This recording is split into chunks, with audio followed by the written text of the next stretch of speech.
Hi everyone! So we just arrived here at Caleruega Church and it took us about an hour after our breakfast.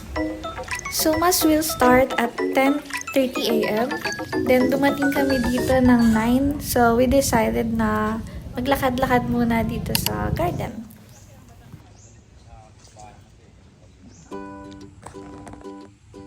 Cinematic.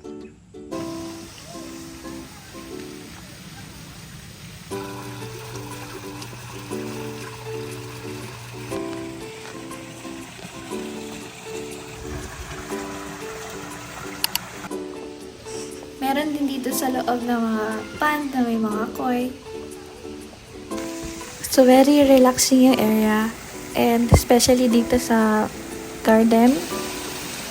So, dito nga yung mga pond na may mga koi. And then, you will hear yung flow ng water. And yeah, this is very nice place or nice spot to relax. And if you want to escape yung city life, iba yung atmosphere, yung ambience. This is a great place. So, 30 minutes before mag-start yung mass. And malapit na kami dun sa peak. So, before that, dadaanan muna namin yung hanging bridge. But, before we did, we took a break, saglit.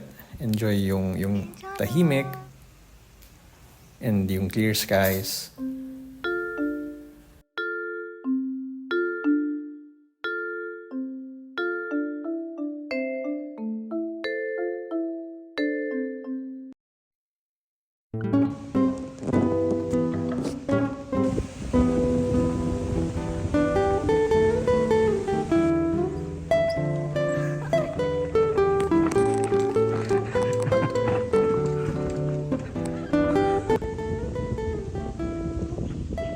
So, a few minutes after yung hanging bridge, after namin hingalin, we arrived sa peak. So, merong chapel dito sa taas and mas few yung tao, especially at this time. It's around 10:15. So, Mass ended and we're about to take our lunch somewhere.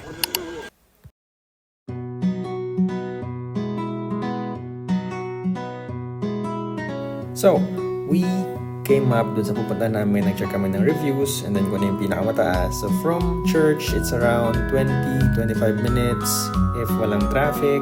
Pero, may nadaanan kaming traffic since lunchtime. So, dun tayo.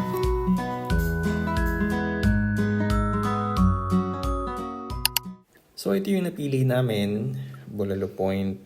And lunchtime, so medyo madaming nakapark, maraming kumakain. Buti na lang pagdating namin, may slot agad. And may nag-assist din from their staff.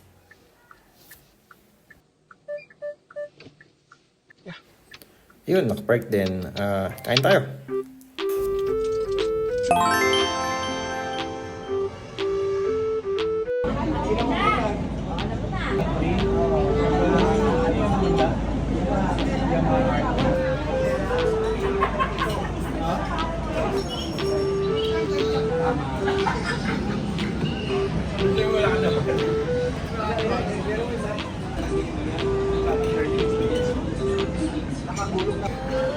Latter for two. So, reminder din sa mga Sonet owners or aspiring Sonet owners na since mataas yung ground clearance ng Sonet, be very careful kapag ganitong sharp turns at pababa. Prone kasi yung mga matataas na ground clearance na sasakyan sa rollover. And lalo na dito sa daan ng from Tagaytay to Talisay, pababayan, it's easy na mag-build ng momentum kahit hindi ka nakaapak sa gas.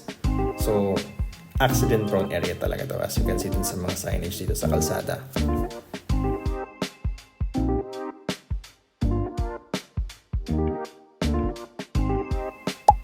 Capable talaga and masaya siya i-drive. So, talagang doble ingat lang.